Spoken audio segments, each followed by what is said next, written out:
All right, we're doing here what I call old to gold. This is a restoration process, mostly of the handle, and it applies to any old wood-handled tool that you find. This happens to be a 13-pound, I'd call it a fencing sledge. Really what this is for is pounding in fence pickets, fence stakes.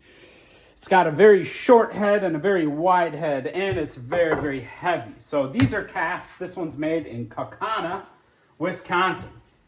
As with, I don't want to say all, but most of these fence sledges, it just pops right off. Now this is a real pro move.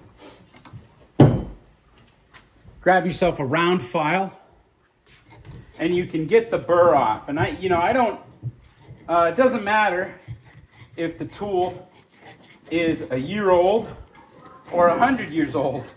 So many of them have a burr under and over the eye from the forging process. In this case, I believe it would be the casting process. So what you can do is protect your handle and dress up your tool by just taking that burr off. You can use a Dremel. You can use whatever you have. You just want that to be smooth. Next step, Next step, we're going to grab some sandpaper. This happens to be, it was whatever I had on the bench. And we're going to clean it up. You don't want to go too crazy. This one's been outside. A lot of these handles have been outside. And what that means is you're going to have raised grain. All that stuff is going to hurt your hands.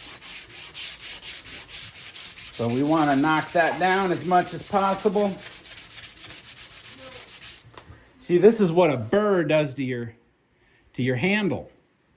It chews it up. Here it's even worse. You don't want it to seat into the handle. You want it to seat over the handle.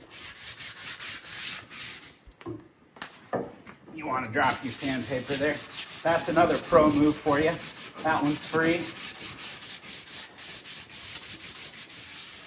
All right.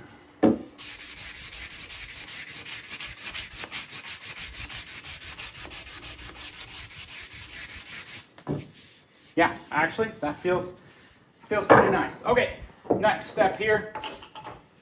This is mineral spirits with boiled linseed oil.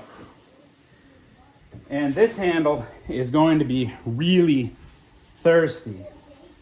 This handle was dry. It had been sitting out in the sun, in the elements. But it's gonna look great. It's gonna look like $1,000,000 once we get it oiled. Once we just give it a little bit of love there. Look at how quickly it soaks that oil up.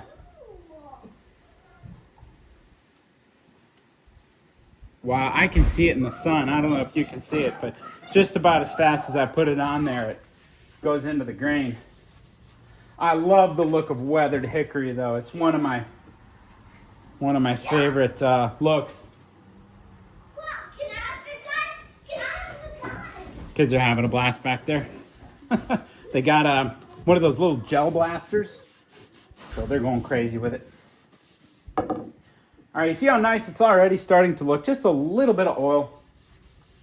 Hickory isn't what you'd call weather resistant or rot resistant, but it's a tough piece of wood.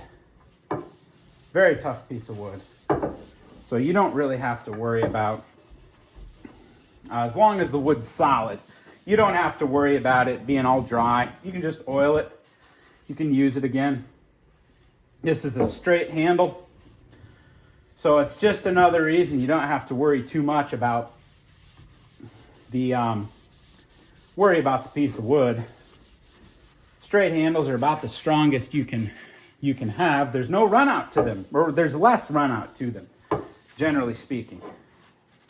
Less run out than, say, a curved handle, because in order to get that curve, unless it comes naturally in the tree, and none of them do, you've got to carve it into the handle.